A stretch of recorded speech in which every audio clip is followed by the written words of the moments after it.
자, 녹화합니다. 이제 기도하겠습니다.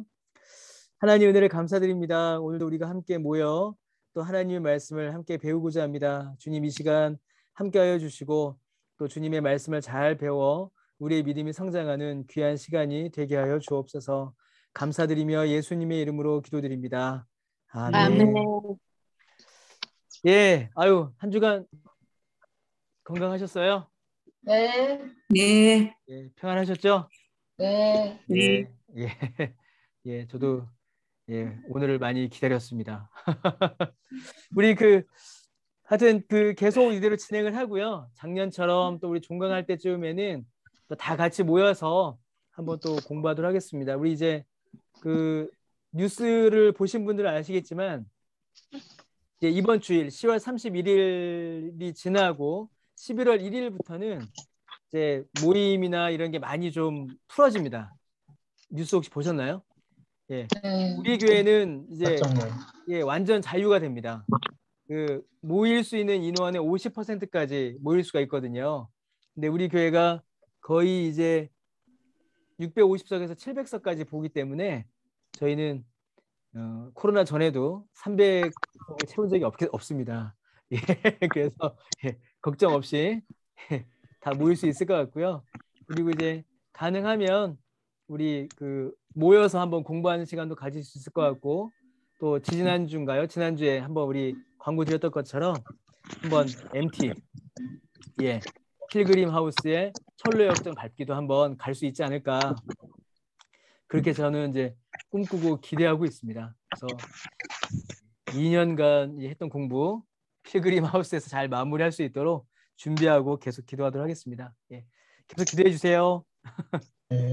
예, 그러면은 일단 화면을 좀 바꾸겠습니다. 화면 바꾸고요. 아이고, 잠시만요.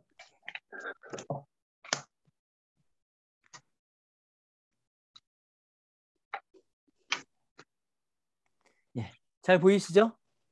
네. 예, 그러면은 일단은 예, 그냥 진행하도록 하겠습니다. 우리 오늘은 이제 2장 11절에서 3장 7절까지의 내용을 좀 봐야 합니다.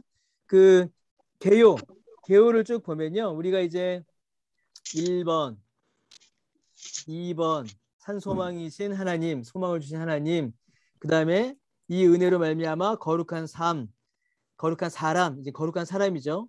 우리가 이제 거룩한 사람이 되었고 이제는 거룩한 정체성을 받았으니 이제 우리가 살아야 되는 이제 구체적인 내용이 오늘부터입니다. 그래서 오늘 보는 이 챕터 5죠. 정확히는 2장 11절에서 3장 7절까지 제목은 이교 사회 속에서 거룩한 삶을 살라라는 제목입니다. 이교 사회.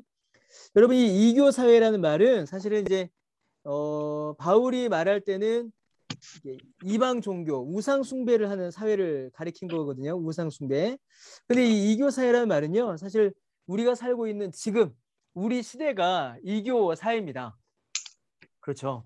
하나님이 아닌 다른 신을 섬기고 하나님이 아닌 우상을 섬기는 그런 시대이기 때문에 우리가 살고 있는 이 세상 또 우리가 지금 숨쉬고 만나는 이 세상 자체가 사실은 이제 이교 사회예요. 그래서 여러분 이 5장 챕터 5에서 만나는 이 부분들은 오늘날 우리의 삶에 그대로 적용이 됩니다. 이제 하나씩 보시겠지만요. 첫 번째 보실 부분들 이방인과 나그네로 살라라는 말은 이 세상의 문화 속에서 우리가 어떻게 살아가야 되는가에 대한 내용이에요. 이 세상의 문화 속에서. 그리고 이교 권력자에게 이건 이제 이 땅의 정치 사회 구조 속에서 어떻게 우리가 살아가야 되는가에 대한 내용이고요. 마지막은 가정. 가정 제일 중요하죠. 그러니까 여러분 이 세 가지 영역은요. 사실은 우리가 만나는 세상의 전부입니다. 우리를 둘러싼 문화, 정치, 사회, 가정. 이 모든 영역이 하나님을 섬기지 않는 문화 속에서 하나님을 섬기지 않는 이 세상 속에서 우리는 어떻게 거룩한 삶을 살 것인가를 이제 오늘 본문이 우리에게 하나씩 이제 설명을 이제 해주고 있는 거죠. 자, 이제 오늘 그 받으신 프린터 보시겠습니다. 2장 11절, 3장 7절까지. 예. 다 예. 보고 계시죠? 예. 제가 이걸 한 번에 이렇게 다 못 해드려서 죄송합니다. 좀 띄엄띄엄 해드려서 죄송하고요. 혹시 아직 못 받으신 분들은 우리 교육자실에 가면 이만큼 쌓여 있습니다. 남아 있으니까요. 나중에라도 꼭 받아가시기를 부탁드리겠습니다. 또 필요하신 분들은 뭐 이메일이나 저한테 알려주시면요. 보내드릴게요. 자, 이교 속에서 거룩한 삶을 살라. 이교 세상입니다. 곧 하나님을 하나님으로 인정하지 않는, 지금 우리가 사는 세상이죠. 하나님을 하나님으로 인정하지 않는 이 세상 속에서 우리는 거룩한 삶을 살아가야 합니다. 거룩한 삶. 하나님의 뜻에 합당한 그 거룩한 정체성이 합당한 삶을 우리는 살아가야겠죠. 자, 그리스도인 독자들의 새로운 정체성을 베드로가 묘사했습니다. 거룩한 백성, 왕 같은 제사장, 택하신 나라, 이런 정체성을 설명했죠. 그리고 나서 신자가 이 세상, 여러분, 세상이 하나님을 하나님으로 인정하지 않으면 하나님을 믿는 우리는 인정할까요? 인정하지 않을까요? 인정하지 않습니다. 이게 굉장히 중요합니다. 이교 속에서 산다, 이교 세상 속에서 산다라는 말은요, 우리에게는 굉장히 어떻게 보면 어렵고 무겁고 힘든 명령이에요. 하나님을 하나님으로 인정하지 않는데, 예수님을 예수님으로 인정하지 않는데, 예수님을 믿는 우리를, 또 예수님을 믿는 우리의 어떤 삶의 방식을, 그러니까 예수님을 믿는 믿음과 믿음으로 인한 삶의 방식, 분명히 여러분 이 삶의 방식과 이 삶의 방식은 분명히 달라요. 분명히 다릅니다. 믿음으로 살아가는 삶의 방식과 이교, 하나님을 하나님으로 인정하지 않는 이 삶의 방식은 분명히 달라요. 그런데 우리는 이 세상 속에 살아가고 있습니다. 우리를 둘러싼 세상은 다 이교예요. 그러니까 우리가 이러한 세상 속에서 거룩한 삶을 산다는 것은 우리에게는 더 크고 더 어렵고 또 더 많은 기도가 필요한, 어떻게 보면 우리에게 좀 이제 힘든 일이죠. 하드워크입니다. 베드로 전서에 쓰인 단어를 인용하면 고난이죠. 고난. 그래서 이 세상에 살아가는 것 자체가 우리에게는 고난으로 다가옵니다. 자, 베드로는요, 이러한 삶을 살아가는 우리에게 두 가지의 방식을 우리에게 요구해요. 이 세상을 살아갈 때에 두 가지의 원리를 살아가야 되는데, 첫 번째는 사회의 윤리적 도덕적 기대를 무리하게 거스르지 않는 방식으로 살아야 한다라고 말합니다. 곧 우리가 세상 속에 살아가는데 세상이 유지될 때에 또 세상이 공통적으로 보편적으로 받아들이는 윤리적 기준, 도덕적 기준을 우리가 무리하게 거스르면 안 된다는 겁니다. 이 말은 뭘까요, 여러분? 우리가 세상 속에서 세상과 화평을 이룰 수 있다는 얘기예요. 화평을. 그러니까 그리스도인이 있는 곳에 세상의 질서와 안전과 안정이, 그리고 선과 덕이 이루어진다는 겁니다. 그리스도인이 있는 세상 속에서요. 그리고 두 번째로는 뭐라고 하냐면 복음의 진리를 신실하게 전하는 증인으로 살아야 합니다. 여러분, 우리가 복음의 진리를 신실하게 전하는 증인의 삶을 살 때 우리는 이 세상과 어떻게 될까요? 무엇을 일으키게 될까요? 세상 속에서 갈등을 일으키게 됩니다. 갈등. 예, 갈등을 일으키게 돼요. 그러니까 우리는 참 어렵게 사는 겁니다. 세상의 윤리적 도덕적인 기대, 그리스도인들을 향해서 가지는 세상의 기대가 있거든요. 야, 그리스도인들은 착할 거야. 그리스도인들은 선을 행할 거야. 그리스도인들이 있는 곳에는 어떤 유익이 있을 거야 라는 그런 기대가 있을 겁니다. 그런 그 기대에 부응하는 삶, 곧 그리스도인을 말미암아 화평이 이루어지는 삶을 살아야 하고, 동시에 복음의 진리를 이 세상은 거부하잖아요. 제가 뭘 눌렀을까요? 예. 복음의 진리를 이 세상이 거부하는 이교의 세상인데, 그 세상 속에서 이 복음의 진리를 전하고 증언하는 삶을 살아야 돼요. 그러니까 이러한 복음 증거로 말미암아 우리는 이 세상 속에서 갈등이나 박해를 받을 수 있는 겁니다. 참 어려워요. 우리가 세상 속에서 양보하고 또 참고 인내하고 견뎌야 될 때가 많이 있습니다. 그렇게 세상 속에서 화평을 이루어줘야 돼요. 왜냐하면 그것을 통하여서 이 땅 가운데에 무엇을 전할까요? 이 땅 가운데에 바로 복음을 증거하기 때문입니다. 이 땅 가운데에요. 그래서 우리의 삶의 모습이 참 중요합니다. 자, 그럼 본문으로 들어가 볼게요. 자, 먼저 이교 속에서 거룩한 삶을 살기 위해서 먼저 우리는 이방인과 나그네로 살아야 합니다. 이건 우리 서론할 때 했던 이야기죠. 자, 그리스도인들이 복음에 대한 불필요한 의심을 이웃에게 불러일으키지 않는 방식으로 살아가야 합니다. 그는 독자들이 주께, 이거 굉장히 중요한 말입니다, 여러분. 주님께 불순종하지 않으면서 이교들에게는 좋은 이웃으로 인정받기를 베드로는 요청하고 있어요. 여러분, 이 말이 굉장히 중요한 말입니다.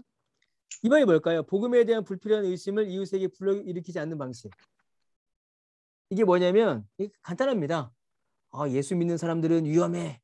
예수 믿는 사람들은 조심해야 돼. 예수 믿는 사람들은 불안해. 이런 이야기를 들으면 안 된다는 겁니다. 그러면 이런 이야기, 이런 의심을 받지 않으면 예수 믿는 사람들이 이 세상에서 환영받는 존재가 되어야 된다는 거예요. 참 이게 어렵습니다. 자, 그래서 그리스도인은 좋은 신자, 예수님을 잘 믿고 복음을 증거하는 좋은 신자인 동시에 또 무엇도 돼야 돼요? 좋은 이웃도 되어야 합니다. 좋은 이웃. 이게 굉장히 중요한 개념입니다. 좋은 신자인 동시에 굉장히 좋은 이웃. 좋은 이웃이 되어서 화평을 이루고 좋은 신자가 되어서 복음을 전하는, 이 가운데 일어나는 고난과 박해는 인내하고 선을 베푸는, 이게 우리의 그 삶의 모습입니다. 그래서 인내도 필요하고요. 참 많은 어려움이 필요합니다. 좋은 신자가 되는 것과 좋은 이웃이 되는 것은 그래서 여러분 서로 충돌하지가 않아요. 좋은 신자인데 좋은 이웃이 아니다. 좋은 이웃인데 좋은 신자가 아니다. 여러분 그렇게 되지 않습니다. 좋은 신자는 꼭 뭐가 될까요? 좋은 이웃이 됩니다. 이 둘은 서로 충돌하지 않고요. 동시에 우리 삶 가운데서 이루어져야 하고 이루어질 수 있습니다. 그래서 여러분 그 예전에 제가 어디서 들은 이야기인데 이제 우리 그 교회 직분자 투표를 하잖아요. 직분자 투표를 하는데 어떤 분이 이제 그분이 불신자셨는데 저한테 그런 얘기를 하시는 거예요. 직분자 투표는 교회에서 하지 말고 회사에서 해야 된다. 저한테 그러시는 겁니다. 회사에서 해야 된다. 제가 그 말씀을 듣고 제가 그게 무슨 말씀이세요? 하니까 교회에서는 참 모습을 모른다. 회사에 가야 그 사람의 진짜 모습이 나타난다. 회사에서 투표를 해야 된다. 이렇게 저한테 막 그런 말씀을 막 하시더라고요. 이제 그분이 이제 뭐 어떤 의도로 또 말씀을 하셨는지 우리가 이해할 수 있는 이제 그런 내용입니다. 근데 우리가 이 부분을 좀 많이 놓쳐요. 좋은 신자, 좋은 이웃, 좋은 교회, 좋은 이웃, 두 가지를 함께 이루어가야 하는데 이게 우리 안에서 균형을 이루지 못할 때가 종종 있습니다. 자꾸 놓쳐요. 자, 본문을 볼게요. 11절, 12절 우리 같이 한 목소리 읽어보겠습니다. 시작. 사랑하는 자들아, 고려민과 나그네 같은 너희를 보내노니 영혼을 거슬러 싸우는 육체의 정욕을 제어하라. 너희가 이방인 중에서 이웃을 선하게 가져 너희를 악행한다고 비방하는 자들로 하여금 너희 선한 일을 보고 오시는 날에 하나님께 영광을 돌리게 하려 함이라. 여러분 별 필요가 설명이 필요가 없죠. 자, 베드로가 사랑하는 자들아 성도들을 불러요. 그러면서 거류민과 나그네 같은 너희를 권한다 이렇게 말합니다. 근데 이제 여기 이제 약간 해석의 이제 본문 해석의 의미가 조금 이제 약간 어려운 게 있습니다. 자, 뭐냐면 이 거류민과 나그네 같은 너희라는 말, 이 거류민과 나그네가 어디에 걸리느냐에 따라서 이 해석의 여지가 좀 달라요. 우리 그 서론할 때 1장에 보면 베드로가 교회를 가리켜서 나그네라고 했잖아요. 나그네. 그래서 이 거류민과 같은 너희라고 할 때 아, 그렇지. 이스라엘 백성들은 나그네 같아. 나그네의 삶을 살아가는 이스라엘 백성들아, 너희를 권하노니 영혼을 거슬러 싸우는 육체의 정욕을 제어하라. 이 땅을 지나가는 영원한 천국을 향하여 가는 성도의 삶은 이 영혼을 거슬러 싸우는 육체의 정욕을 제어하는 것, 이렇게 해석이 돼요. 그런데 이 본문을 조금 넓게 보면은 약간 또 다른 의미도 있습니다. 자, 이게 뭐냐면요, 옆에 있는데 이 거류민과 나그네들, 그 당시에 거류민과 나그네들은요, 대체로 자신들이 터를 잡고 살아가는 곳에 문화적 간섭과 관행에 참여하기를 삼가했으며 시민으로서의 특권과 책임도 갖지 않았습니다. 그러니까 그 당시에 나그네, 그 당시에 거류민은 고향을 향하여 가는 자라는 의미도 있었지만 어떤 의미도 있었냐면, 이게 좀 표현이 좀 그런데, 불황자라는 의미가 있죠. 어디에 정착하지 못하고 막 떠돌아다니다 보니까 어떤 권리 혹은 어떤 책임, 어떤 의무도 다하지 않는다라는 거예요. 여러분, 여러분 여행 가시면 어떤 숙소를 잡으시잖아요. 그렇죠. 펜션이나 호텔이나 이런 데 잡으시잖아요. 근데 거기서 한 2박 3일, 3박 4일 이제 계시는 동안 집 청소하듯이 여러분, 화장실도 막 광인하게 닦으시고 침대도 막 먼지 다 털고 막 먼지 걸레질 다 하고, 여러분 그렇게 하십니까? 그렇게 하시는 분 계세요? 예, 그렇게 안 하시죠? 예, 그렇게 안 하실 거라고 제가 생각하고 이 말씀을 드립니다. 우리가 여행 가서 머무는 곳은 우리의 집이 아니기 때문에 그 집을 우리가 정성을 다해서 막 돌보지 않아요. 막 거기를 막 청소하고 수리하고 막 깨끗하게 하지 않습니다. 우리가 지나갈 것이기 때문에 그래요. 근데 베드로가 지금 여기에서 말하는 이 거류민과 나그네가 그리스도인을 가리키는 것인지, 아니면 그 당시에 이런 불황자 같은 성격을 가진 그 이방인의 성격을 가리키는 것인지, 이 본문에서 조금 모호해요. 약간 모호합니다. 자, 그런데 이 본문의 내용을 좀 쭉 보다 보면은 제가 말씀드렸던 두 번째 의미에 조금 더 가까워요. 무슨 말이냐면요, 이렇게 이야기하는 겁니다. 이제 그리스도인들을 가리켜 얘기하는 거예요. 여러분들은 원래 거류민과 나그네 같았습니다.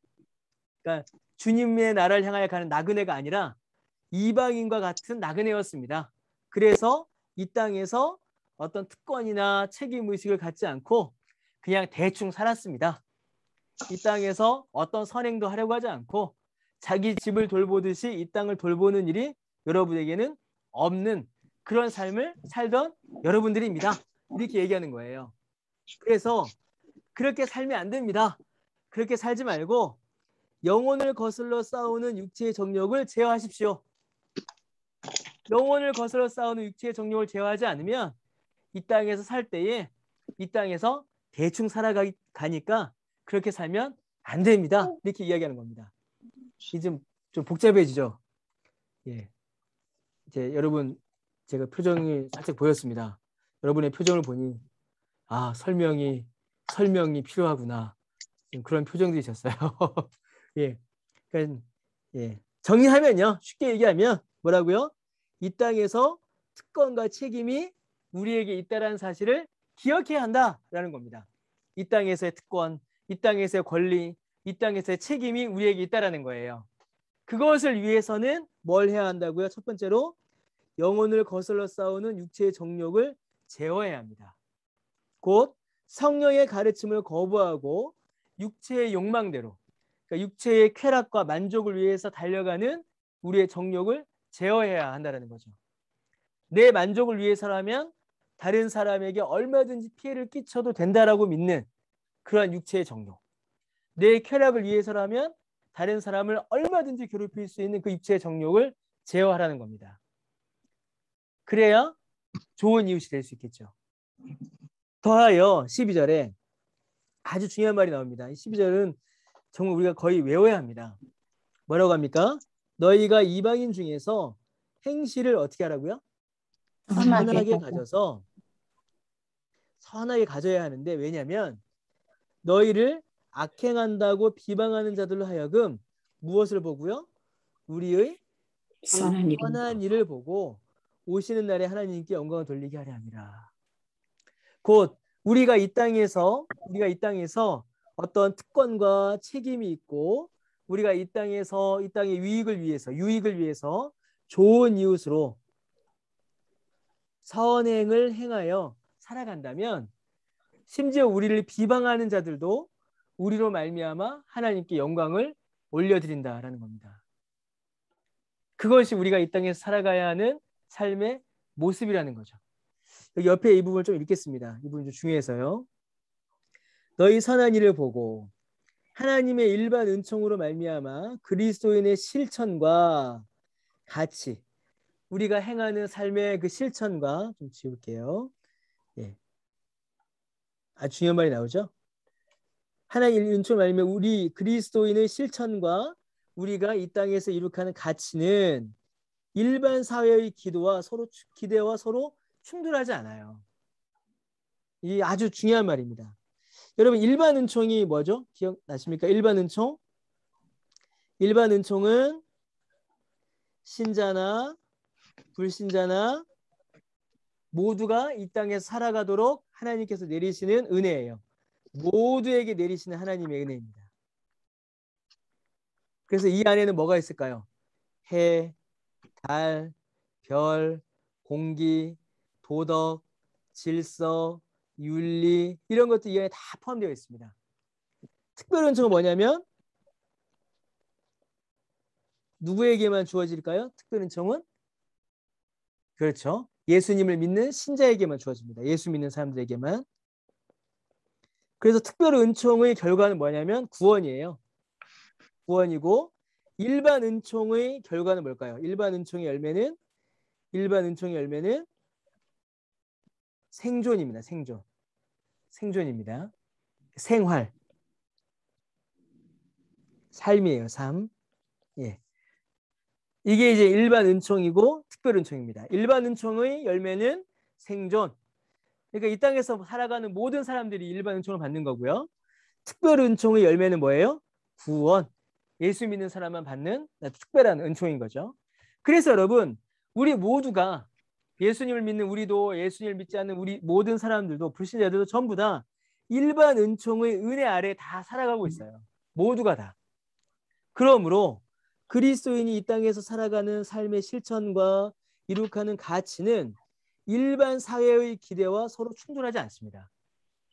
세상 사람들이 야 저거 선하다라고 여기는 것 우리도 선하게 여겨요. 우리가 바람직하다라고 여기는 것 세상 사람들도 바람직하다고 여깁니다. 우리가 10계명 중에서 5계명에서 10계명까지 5계명에서 10번째 계명까지 기록된 이 내용들은 우리도 좋게 여기지만 세상 사람들도 다 어떻게 해요? 다 좋게 여겨요. 그러므로 여러분 그리스도인들의 선한 행위를 할 때 우리가 선한 행위를 할 때에 불신자들은 사람을 변화시키는 복음의 은혜를 더 잘 이해하게 됩니다. 이 부분이 여러분 너무나도 중요합니다. 너무나도 중요합니다.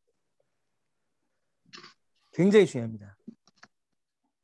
여러분 제가 이게 험담을 하면 안 되는데 험담을 하나만 하겠습니다. 제가 예전에 그 교회를 이제 그 몇몇 지체들과 함께 개척을 해서 함께 교회를 섬기던 적이 있었어요. 근데 그 교회가 상가 안에 있었는데 그 상가에만 교회가 제가 섬기던 교회까지 합쳐 4개인가 5개가 있었어요. 그리고 그 옆에 상가에도 한 3-4개가 있고 그 옆에 상가에도 한 3-4개가 있었습니다. 자, 그런데 이제 제가 지도를 하나만 그릴게요, 여러분. 이거는 그림이 필요한 겁니다. 자, 이게 상가가 이렇게 있었어요. 상가가 이렇게 있었습니다. 상가가 이렇게 있고 여기 양재천이 이렇게 흐르고 있었어요. 여긴 양재천입니다. 여긴 양재천. 그리고 여기는 공원이에요. 공원. 그리고 이 앞에가 뭘까요? 이 앞에가 차도입니다. 차도예요. 막 이 왕복 4차선이었습니다. 차들이 막 다녔어요. 그런데 횡단보도가 여러분 여기에 있었습니다. 여기 이렇게 횡단보도가 있었어요. 횡단보도가. 벌써 무슨 얘기할지 벌써 아시겠죠? 횡단보도 여기 이렇게 있었어요. 근데 교회가 여기에만 여기 제가 섬기던 교회가 있고 여기에만 교회가 4개, 여기도 한 4개, 여기도 한 4개, 4개인지 5개 뭐 이렇게 있었습니다. 그리고 이쪽 뒤에도 교회가 막 6개 막 이쪽에 한 30개인가 있었어요, 교회가. 자, 그런데 주일 아침이 되면 난리가 나는 거예요. 왜 난리가 날까요? 여기서 다 무단횡단하는 거예요. 전부 다 사람들이 여기서 버스 내려서 다 무단횡단하는 겁니다. 여기 공용 주차장이 있었거든요.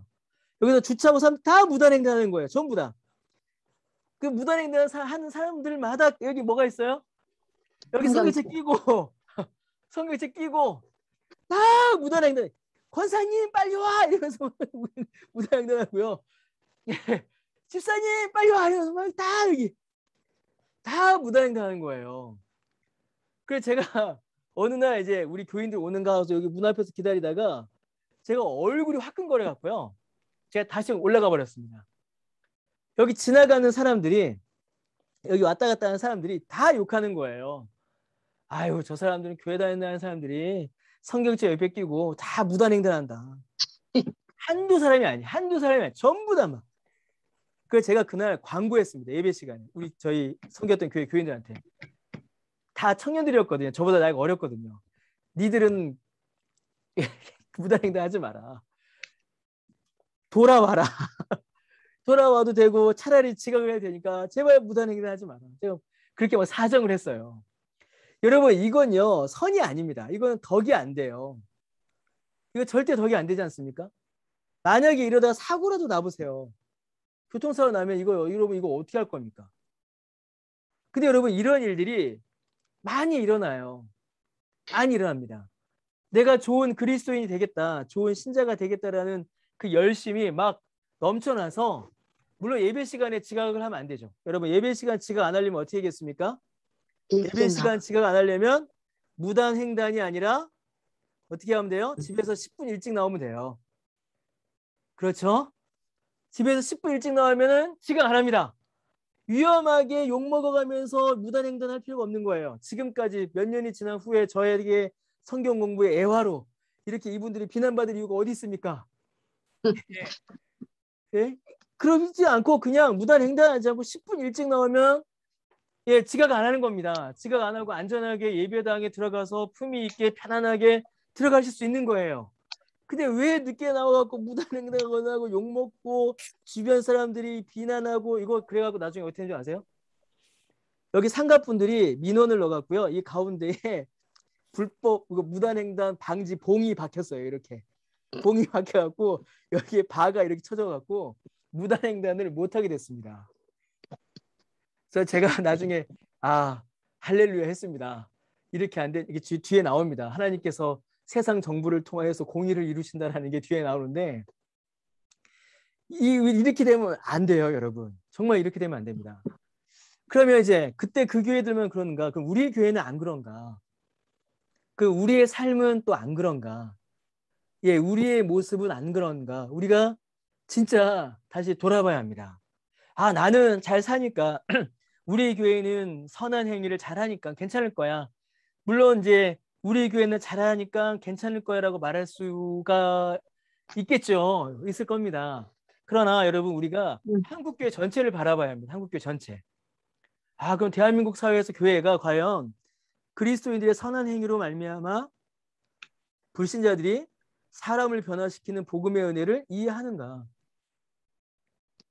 과연 나를 아는 사람들이 한 5년 만에 10년 만에 만났는데 야, 너 왜 이렇게 바뀌었냐? 너 왜 이렇게 딴 사람이 됐냐? 과연 이런 그 인정을 우리가 받고 있는가? 사람의 인정 따위 뭐가 중요해? 하나님만 인정해 주시면 되지. 그렇지 않습니다. 그렇지 않아요. 하나님의 인정은 사람들의 칭찬을 통해서 나타나요, 여러분. 우리가 사람의 인기에 막 목을 맬 필요는 없습니다. 그렇게 살 수도 없고요. 그러나 하나님께서 우리에게 주시는 칭찬은 사람들의 칭송을 통해서 우리에게 주어져요. 여러분, 사도행전 보십시오. 사도행전 보시면 그 초대 교회를 주변의 사람들이 칭송해요. 로마인들이 칭찬합니다. 야, 저 사람들은 정말 다른 사람들이다. 우리와는 다른 삶의 결을 보여주는 사람들이다. 그렇게 이야기합니다. 과연 이제 우리는 정말로 이 12절 말씀에 합당하게 우리의 삶을 살아가고 있는가? 우리가 한번 돌아볼 필요가 있죠. 예, 오늘 좀 내용이 좀 과격한데 여러분 이해를 해 주시기 부탁드립니다. 성경 공부 아니면 제가 언제 이런 말씀도 드리겠습니까? 그렇죠? 예, 제가 설교 시간에 이렇게 못하잖아요, 여러분. 예, 제가 성경 공부 시간에는 우리가 좀 삶의 내용들을 좀 정확하게 하나씩 좀 짚어가 보겠습니다. 자, 그 다음에 B예요, B. 자, 여기 이 앞에 여기는 뭐였냐면요. 제가 그냥 넘어가 버렸습니다. 이 A는 뭐였냐면 우리가 살아가는 문화였습니다. 문화. 우리가 살아가는 문화. 우리를 둘러싼 이 세상 문화 속에서 우리가 어떻게 살아가야 하는가? 이 세상과 조화를 이루고 이 세상에서 선을 이루는 선한 행실로 살아야 한다라는 거였고요. B는 뭐냐면요. 아주 민감한 문제입니다. 정치의 문제예요. 정치. 이 땅의 정치, 이 땅의 권력자들을 우리가 어떻게 대해야 하는가? 그들을 어떻게 우리가 상대해야 하고 그들을 어떻게 평가해야 되는가에 대한 내용이에요. 자, 편지의 수신자들은요. 그 사회에서 자신들을 이방인으로 여겼습니다.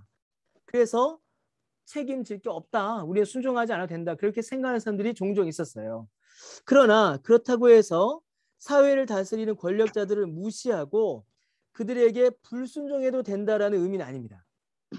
여기에서 베드로는 1차적으로 가천한 교회에 대한 증언과 안녕에 초점을 맞춰요. 여러분 보십시오. 자, 13절과 14절 우리 같이 한번 읽어보겠습니다. 13절과 14절 시작. 인간의 모든 태도를 주를 위하여 순종하되 혹은 위에 있는 왕이나 혹은 그가 악행하는 자를 징벌하고 선행하는 자를 포상하기 위하여 보낸 총독에게 하라. 자, 로마서에도 비슷한 말씀이 있죠. 세상의 권력자, 세상 왕에게 복종하라, 세상 정부에 순종하라 라는 말씀이 있습니다.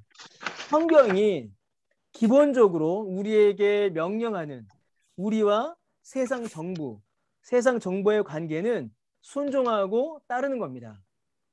이게 성경이 우리에게 기본적으로 알려주는 기본적인 신자가 세상 정부에 대하여 가지는 그 자세입니다. 자세여야 합니다. 왜냐하면 성경은 우리에게 뭐라고 가르쳐주고 또 우리의 믿음의 조상들은 어떻게 정리했냐면 세상 정부는 매우 중요한 말입니다, 여러분. 세상 정부는 그 자체로 의미를 갖는 것이 아니라 그 자체가 권위를 갖는 것이 아니라 하나님께서 그들에게 맡기신 권세로 인하여서 권위를 갖는다. 이렇게 정리를 했어요. 자, 다시 설명드리면 세상 정부는 어떻다고요? 세상 정부는 그 자체로 권위를 가지는 것이 아닙니다. 그 자체로 권위를 가지는 것이 아니에요. 심지어 여러분 민주주의 사회에서 정부의 정부의 권위는 어디서 오죠? 권력은? 국민. 예, 그렇죠. 국민의 투표에서 와요. 그렇죠? 민주주의 사회에서 정부의 권력은 국민의 투표에서 옵니다. 그런데 성경은 그리고 우리의 믿음의 조상들은 뭐라고 얘기했냐면 정부의 권력은 그 자체로 권위를 가지는 것도 아니고 심지어 국민의 투표에서 온 것도 아니고 하나님께서 그들에게 맡기신 책무, 이게 아주 중요한 말입니다. 책무로 인하여서 그들이 가지는 권위다라고 이렇게 설명을 했어요. 지금 성경이 지금 말하는 게 지금 그 내용입니다. 책무가 나오죠. 정부의 책무가 나오는데 뭡니까? 악행하는 자를 뭐하고요? 징벌하고 선행하는 자를 뭐하고요? 포상하고. 이게 뭡니까? 권선, 징악. 그러니까 정부가 가진 책무, 하나님께서 정부에게 맡기신 책무는 권선징악이에요. 권선징악과 또 뭐가 있을까요? 질서유지입니다. 질서유지. 그래서 일반 은총 안에서 하나님께서는 이 세속 정부를 통하여서 일반 은총을 하나님의 백성과 불신자들에게도 하나님께서는 이게 베푸시는 거예요. 그러니까 정부는 하나님께서 일반 은총, 은혜를 베푸시는 아주 중요한 겁니다. 도구입니다. 도구예요. 도구적 가치를 지닙니다.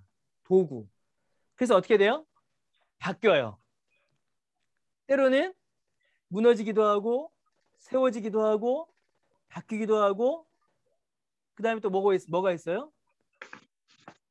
호불호가 나뉩니다. 도구이기 때문에. 진리라면 어때요, 여러분? 진리라면 변함도 없어야 되고 완전해야 되고 신자라면 무조건 다 좋아해야 돼요. 진리라면. 그런데 진리가 아니고 도구이기 때문에 사람에 따라 호불호가 나뉘고 도구적으로 쓰이며 그리고 흥망성쇠를 반복한다는 겁니다. 이게 우리가 세속 정보를 바라봐야 될 관점이에요. 여러분 그렇게 바라보십니까?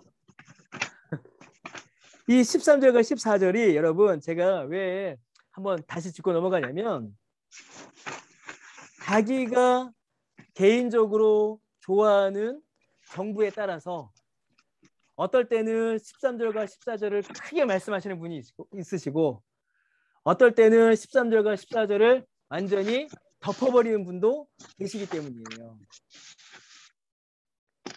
그런 경우가 가끔 있습니다. 내가 좋아하는 정부가 들어서면 13절, 14절을 막 큰 소리를 읽습니다. 정부를 순종해야 된다. 그러다가 내가 좋아하지 않는 정부가 들어서면 13절, 14절을 마치 성경에서 지워버리듯이 언급조차 하지 않는 로마서의 말씀도 언급조차 하지 않는 그런 일들이 이제 우리 가운데 가끔 있다라는 거예요.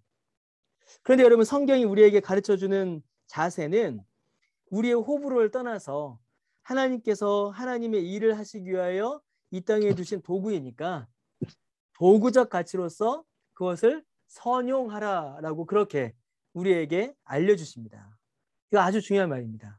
옆에 좀 보실게요. 베드로는요 독자들에게 누굴 위해서요? 주님을 위하여서 권력자들 곧 하나님께서 악행하는 자를 징벌하고 선행하는 자를 포상하도록 위해 보내신 그 권력자들에게 복종하며 그리스도를 따르면서 그들이 반역을 꾀하거나 사회를 분열시킨다는 오해가 조금도 나오지 않게 하라라고 권면합니다. 이 땅에서 선한 영향력을 끼치고 이 땅에서 화평을 이루도록 우리가 맡겨진 책임을 다해야 한다라는 거죠. 이게 아주 중요한 말입니다. 우리가 그리스도인으로 어떻게 살아가는가는 이 문제는 다른 사람들이 하나님과 기독교를 어떻게 생각하는가에 영향을 미칩니다. 아주 중요한 말입니다.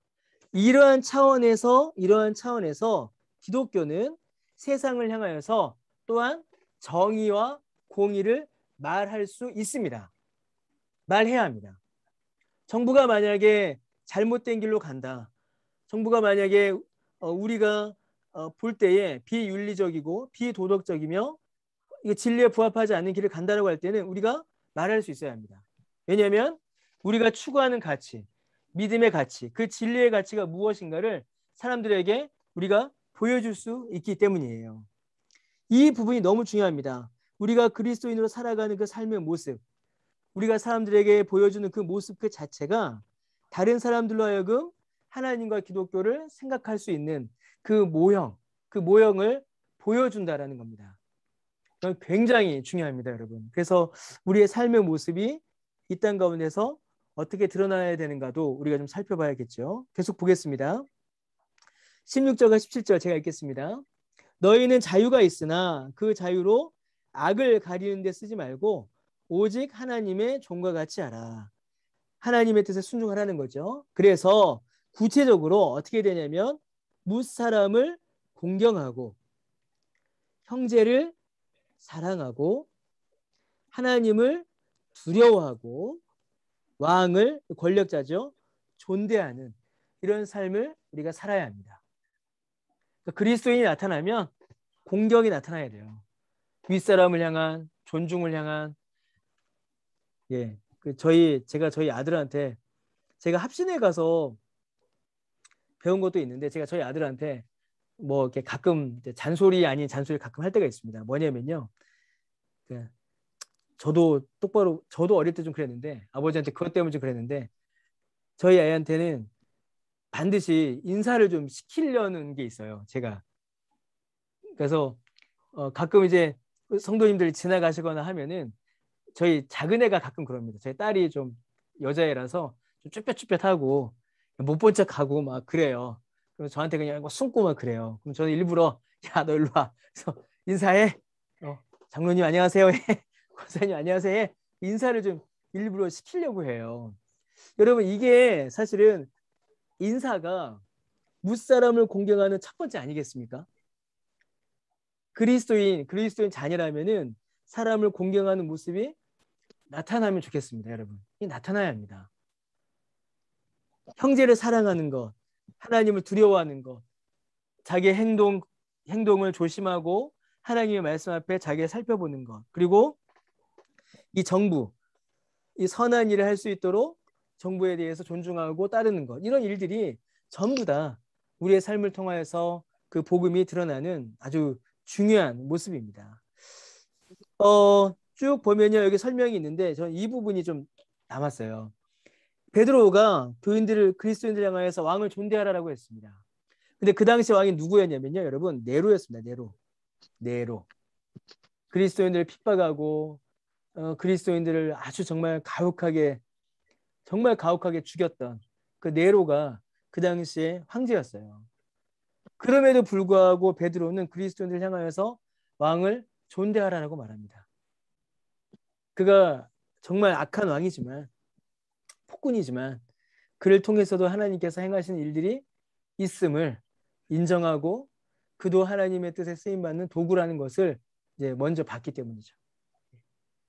그래서 여러분 우리가 이러한 관점들을 가지고 또 세상 정부를 우리가 바라볼 수 있을 겁니다. 자, 이제 마지막입니다. 2장 18절에서 3장 7절이에요.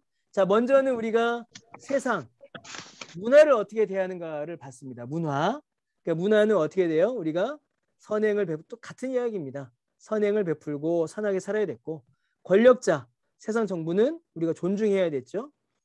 이거는 하나님의 일을 행하시는 도구이기 때문이고, 선행은 우리의 삶을 통하여서 복음이 증거되기 때문입니다.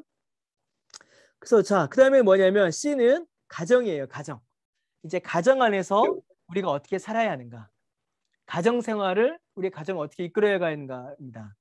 문화, 사회 문화, 정치, 가정, 이 세 영역은 이미 초대에서 말씀드렸던 것처럼 우리가 살아가는 삶의 세 영역이에요. 우리는 전부 여기서 살아갑니다. 이 세 영역에서 살고 이 세 영역에서 만나고, 하여튼 이 세 영역이 다 걸쳐 있어요. 우리의 삶의 전반을 가리키는 거죠. 자, 그러면 여러분 우리가 어떻게 가정생활을 해야 되는가? 어떻게, 자 여러분, 가정 안에 있는 불신자들 사이에서도 신실한 증인으로 살아갈 수 있는지를 가르칩니다. 아주 중요한 말입니다. 불신 가족들 중에 불신 가족이 있을 때 그들에게 어떻게 내가 신실한 증인으로 살아가겠는가. 여러분 이 앞에 두 가지는 뭐였죠? 이 앞에 두 가지는 전부 다 세상 속에서 예수 그리스도의 증인이 되는 삶이었어요. 그런데 이 세 번째는 뭐냐면 가정입니다. 가정 안에서 나는 어떻게 그리스도의 증인으로 살 수 있는가, 살아가야 하는가. 여러분 우리의 믿음은요, 가정을 붙잡습니다. 제가 이걸 아주 쏘는 이유가 뭐냐면 우리의 믿음 생활은 가정을 결코 외면하지 않아요. 여러분 아까 초두에 좋은 신자는 좋은 뭐가 된다고요?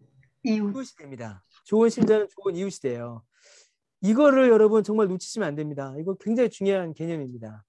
그런데 좋은 신자는 뭐도 될까요? 좋은 아빠도 되고요. 좋은 엄마도 되고요.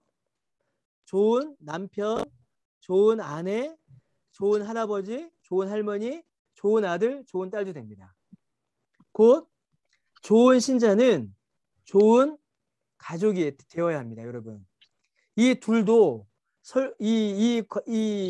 이 식 역시도 여러분 깨어져서는 안 되고 깨어질 수 없습니다. 좋은 신자는 좋은 가족이 되어야 돼요.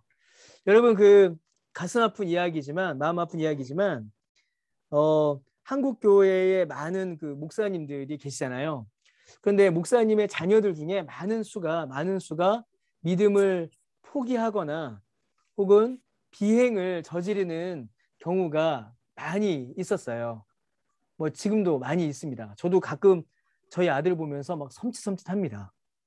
이거 저희 아들이 이걸 보면 안 되는데, 예, 저희 아들 보면 이 녀석이 제발 예수 믿고 천국이라도 가야 하는데 뭐 그런 생각이 제가 가끔 들 때가 있어요. 저희 아들 보면서 이놈이 과연 예수를 믿는가 막 이런 마음이 들 때가 있습니다. 여러분 왜 그러냐면 한국 교회 많은 우리 목사님들이, 목회자들이, 혹은 우리 한국 교회의 많은 믿음의 어른들이 교회를 섬기는 일에는 굉장히 많은 열심을 내셨는데, 모든 것을 다 쏟아부으셨는데 가정을 돌보는 일에는 별로 관심을 두지 않으셨어요. 그래서 하나님께서 내가 교회를 열심히 섬기면 하나님께서 내 가정도 알아서 만들어 주실 거야 라는 어떤 그런 믿음을 가지고 그렇게 교회를 섬기신 일들이 있었습니다. 물론 우리 그 한국교회 초기에 그런 믿음의 선배님들의 그런 헌신으로 말미암아 한국교회가 부흥한 거는 정말 놀라운 사실이에요. 그것이 부흥의 어떤 바탕이 됐다라는 거는 전 세계 교회사가들이, 전 세계 교회 역사학자들이 인정하는 겁니다.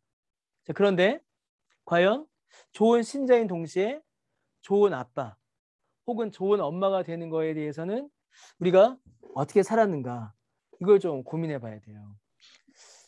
제가 아는 분 중에 이건 실제로 제가 제 가까이에서 본 겁니다. 제가 아는 분 중에 어머니신데 이 어머니가 정말 열심히 내셨어요. 교회에. 정말 열심히 내셨습니다. 그런데 이제 어느 날 제가 이제 그 집을 갔는데 애들이 있는데 얘네 둘이, 큰애가 이제 초등학생이나 됐을까요? 라면을 끓여 먹고 있는 거예요. 여동생 데리고 둘이서. 그래서 엄마 어디 가셨니? 그러니까 엄마 새벽기도 나갔어요. 안 오셨니? 엄마 새벽기도 갔다가 끝나고 구역장 모임 갔다가 끝나고 구역 모임 갔다가 오후에는 전도 모임 갔다가 저녁에는 뭐 목사님이랑 신방 갔다가 밤에는 기도회 했다가 오늘 철야래요. 뭐 이러는 거예요, 얘가. 엄마는 집에 언제 오시니? 그러니까 엄마는 이제 아마 우리가 자면은 오셔서 우리 머리맡에서 우리를 위해서 기도해 주시고 또 내일 새벽에 또 나가실 거예요. 이렇게 얘기하는 거예요. 제가 그 얘기를 듣고 조금 제가 마음이 안 좋았습니다. 정말 마음이 안 좋았습니다. 그러면 그 아이들의 신앙교육은 여러분 누가 시키나요? 그 아이들의 성장은 누가 돌봅니까, 여러분? 제가 그 부분을 듣고서 사실은 조금 뭔가 좀 이렇게 잘못된 게 아닌가라는 생각을 했습니다. 그러니까 우리가 많은 부모님들이 가끔 그런 실수를 하세요. 내가 잘 믿으면 우리 자녀들도 나를 본받아서 잘 믿겠지, 그런 생각을 하실 때가 있습니다. 그러나 여러분, 우리의 자녀들은요, 우리가 신앙을 가르치지 않으면 우리 자녀들은 신앙이 성장하지 않습니다. 이거 굉장히 중요합니다. 우리 자녀들 신앙이 잘 자라기 위해서는 부모님들께서 그 신앙의 내용을 잘 가르치시는 내용이 있어야 합니다. 근데 그 부분에 대해서 우리가 좀 많이 놓치면서 살지 않았는가 돌아보게 되는 거죠. 이건 제 이야기입니다, 여러분. 제가 제일 못해요. 제가 이렇게 성경 이렇게 하면서도 제가 제일 좀 반성이 됩니다. 예. 빨리 넘어갈게요. 자, 그래서 어떻게 해서 가정에서 우리가 신실한 증인으로 살아갈 수 있는가를 이제 베드로가 설명을 합니다. 쭉 보면요, 밑에 부분이 중요해서 밑에를 좀 보겠습니다. 복음은요, 가정 안에서 가정을 지배하는 사회적 관습을 전복시킵니다. 바꿔놔요. 베드로는 노예와 아내가 책임 있는 도덕적 행위자임을 강조합니다. 여러분, 이 당시에 노예 아내는 권리도 없었지만 의무도 없었어요. 그래서 노예와 아내는 도덕적 행위자로서의 어떤 주체의식, 정체성을 가질 수가 없었습니다. 주인의식, 주권을 가질 수가 없었어요. 그런데 베드로는 지금 이 본문에서 노예와 아내에게도 도덕적 행위자의 어떤 주체성, 주체적으로 주도적으로 자기의 행위, 자기 행동을 결정해야 된다라고 그렇게 가르칩니다. 그래서 그리스 로마 세계, 그 당시에 그리스 로마 세계가 일반적으로 전해준 것보다 훨씬 더 많은 존엄성과 지위를 노예와 그 당시에 여인들에게 부여해요. 그래서 여자들의 인권을 그 당시 사회와는 비교할 수 없을 정도로 한 1500에서 1800년 정도 더 앞당겨서 실제 그 서구 사회에서 여성이 참정권을 가지게 된 게 1900년대입니다, 여러분. 그것보다 훨씬 더 앞서서 거의 2000여 년 전에 베드로는 여자들의 인권을 훨씬 더 높여주고 있는 거예요. 가정에서 남자 외에는 존중받지 못하였던 대상들을 존중받는 자로, 존엄성과 지위를 가진 자로 높여주고 있는 겁니다. 자, 빨리 읽고 가겠습니다. 먼저 사환들, 종들이죠. 노예들은 범사의 두려움으로 주인들에게 순종하라라고 했습니다.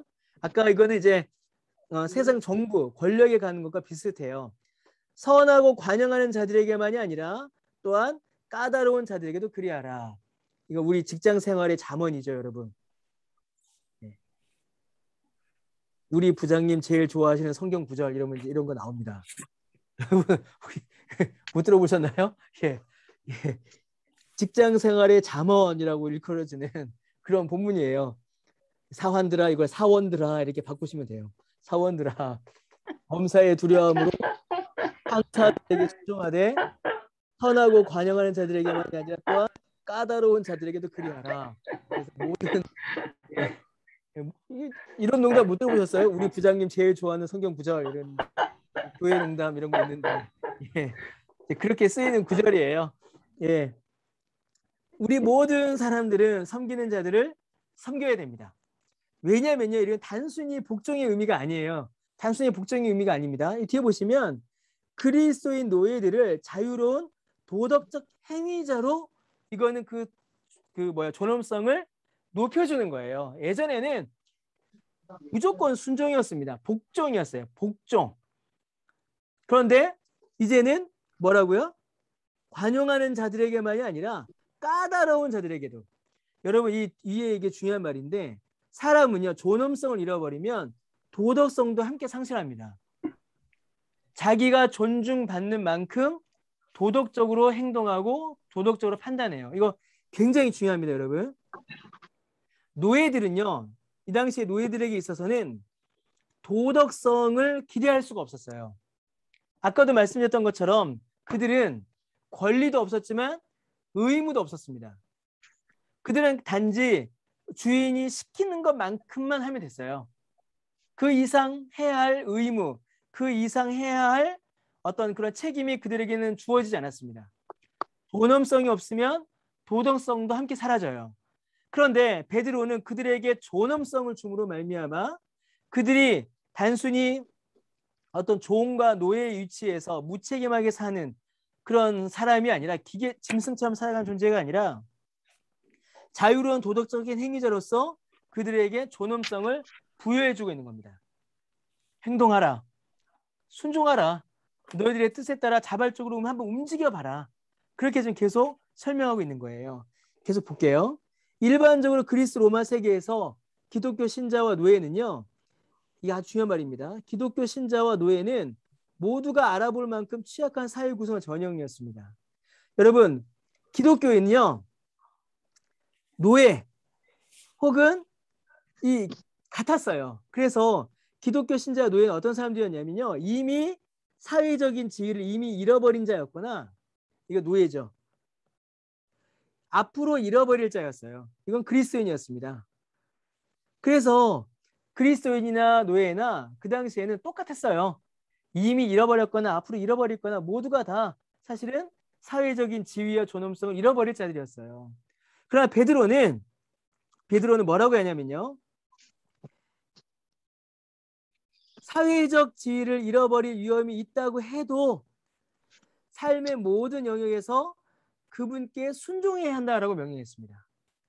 하나님의 명령에 순종함으로 살아야 한다라고 명령했어요.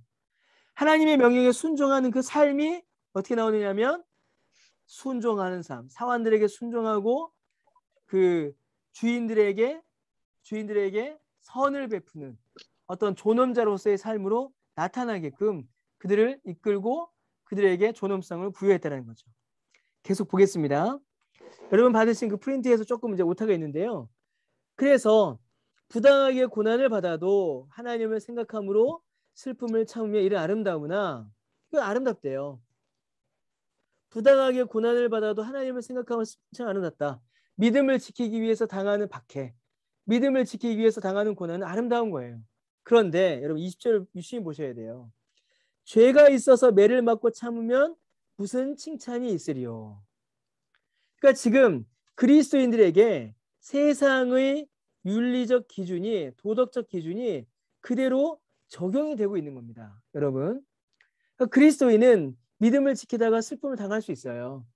그것은 참으로 아름다운 거라는 거죠.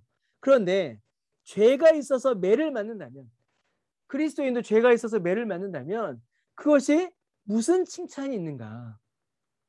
그래서 죄를 지어서 매를 맞지 말고 차라리 믿음을 지킴으로 인해서 고난을 받아라.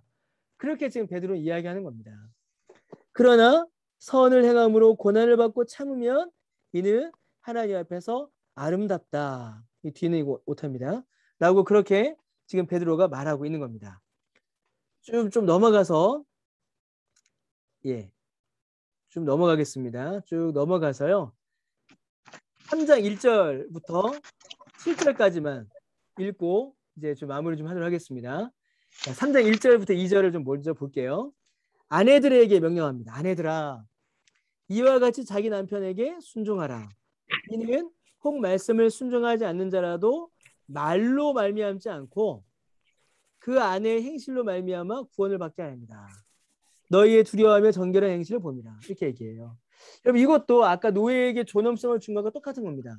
여러분, 이 당시는 주인의 종교가 곧 노예의 종교였고 남편의 종교가 곧 온 집안의 종교였습니다. 온 집안의 종교였어요. 그래서 남편의 종교를 아내가 당연히 따라갈 수밖에 없었습니다.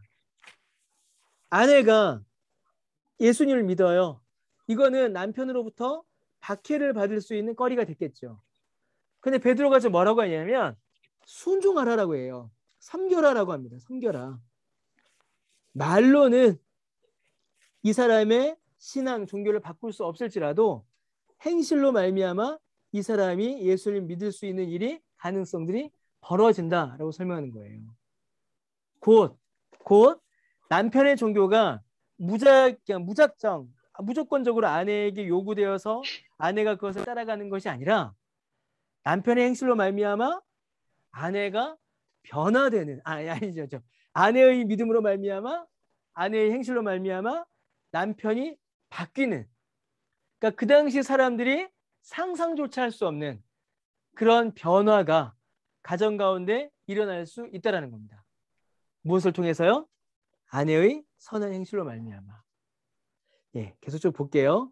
그리고 이제 더 말하기를 여기까지는 이제 정말로 우리가 가꾸어야 할 것, 정말로 우리가 아름답게 가꾸어야 될 것은 내면이다 라는 것을 우리 이야기해 주고요. 7절에 남편들에게 주어진 말이 있습니다. 남편들에게 주어지는 말. 남편들아, 이와 같이 지식을 따라 너희 아내와 동거하고 그를 더 연약한 그릇이요 또 생명의 은혜를 함께 이어받을 자로 알아 귀히 여기라. 이는 너희 기도가 막히지 않게 하려 함이라. 이 7절이 중요해서 제가 좀 빨리 넘어왔습니다. 자, 아내와 동거하고 아내와 함께 사는 거죠. 그를 더 연약한 그릇이요. 이 연약한 그릇이다라는 말은요, 여자의 어떤 믿음, 마음, 생각, 지성, 지식, 그걸 가리키는 게 아닙니다. 여기서 말하는 연약한 그릇이라는 말은요, 신체적인 어떤 약함을 말하는 거예요. 신체적인 약함. 그래서 여러분, 그릇을 어떻게 대하죠, 우리가? 잘 놔둬야지. 깨지지 않도록 조심조심 다루잖아요. 깨지지 않도록. 남편들이 아내를 대할 때 이렇게 대해야 된다는 겁니다. 이게 굉장히 중요합니다. 왜요? 남자와 여자는 다른 점이 있지 않습니까, 여러분? 그죠? 구별되는 점이 있어요. 신체적인 능력이 남자가 훨씬 더 강합니다. 이거는 그렇게 하나님께서 그렇게 만드셨어요. 그러므로 남자는 여자를 어떻게 대해야 된다고요? 연약한 그릇처럼 대해야 됩니다. 여러분, 이건 남녀 차별이 아니에요. 여자의 신체적 약함을 알고 남자가 보호해라라는 얘기예요. 여러분, 이 말이 무슨 말인지 아세요? 더 연약한 그릇으로 대하라는 말이 가정폭력 금지입니다. 가정폭력 금지. 그릇을 깨트리면 안 되잖아요. 때리면 안 되잖아요. 가정폭력을 금지하는 거예요. 이게 그 당시 사회를 여러분 전복하는 겁니다. 그 당시 사회를. 그 당시에는 남편이 노예와 아내를 때리는 것, 아이들 때리는 것은요. 당연한 권리였습니다. 당연히 할 수 있는 일이었어요. 그 어느 누구도 거기에 대해서 스톱, 그걸 정지하지 않았습니다. 그런데 베드로는 뭐라고 합니까? 동거하고 연약한 그릇으로 여겨라. 깨트리지 말아라. 소중히 여겨라. 가정폭력 말도 안 된다. 그렇게 딱 못을 받고 시작하는 거예요. 또 생명의 은혜를 함께 이어받을 자로 알아 귀히 여겨라. 귀히 여겨라. 이는 이 뒷말이 중요합니다. 너희 기도가 막히지 아니하게 하려 합니다. 여러분 보세요. 너희가 아내를 귀히 여기면 어떻게 된다고요?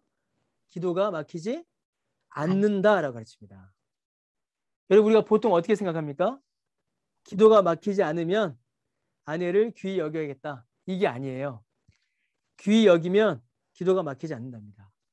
여러분 남편분들께서 남편분들의 기도가 막히지 않으려면 가장 먼저 뭘 하셔야 돼요? 아내를 귀히 여겨. 예, 권사님 맞습니다. 아내를 귀히 여기셔야 합니다. 이거 굉장히 중요한 성경적 원리입니다. 이거 제가 부부학교 할 때도 이 부분 되게 중요하게 설명을 했는데요. 남편도 아내도 동일합니다. 기도가 막히지 않으려면 남편과 아내를 귀히 여기고 소중히 여기셔야 합니다.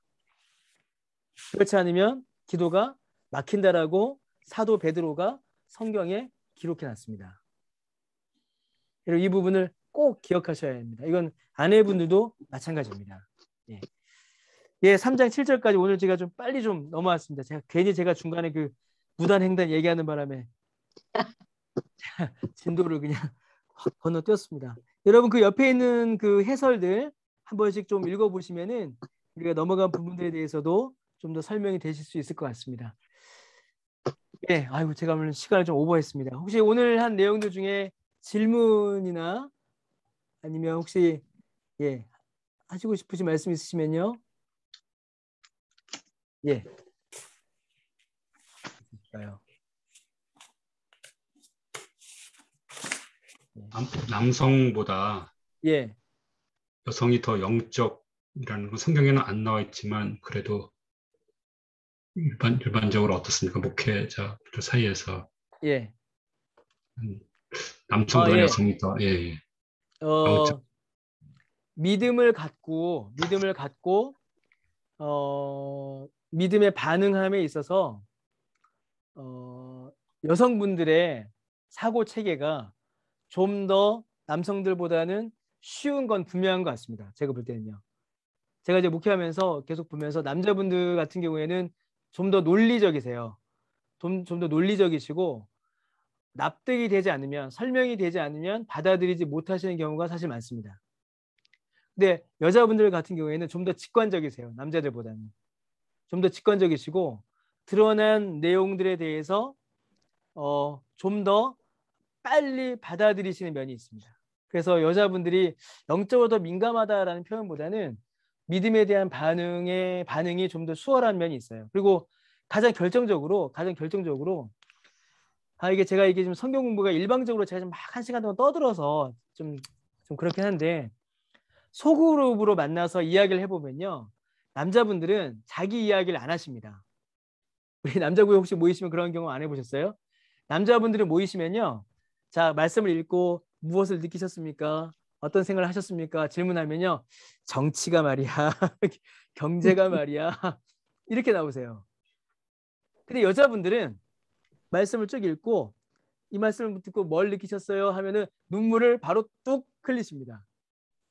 그게 뭐냐면 남자분들은요. 사실은 더 약하셔서 그런데 자기를 둘러싸는 보호막들, 갑옷들이 더 많으세요. 남자분들은. 그래서 속내를 잘 안 드러내십니다. 그러다 보니 하나님 앞에 말씀 앞에 자기를 이렇게 딱 대면하는 일이 남자분들은 시간이 오래 걸리세요. 근데 한번 이루어지면 정말 깊게 이루어지죠. 근데 여자분들은 남자분들보다는 자기의 속내, 자기의 속마음을 좀 쉽게 드러내십니다. 좀 더 빨리 드러내시고요.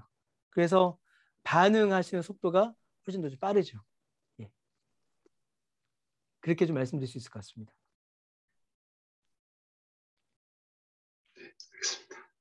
예. 아유. 예, 강수홍 원사님.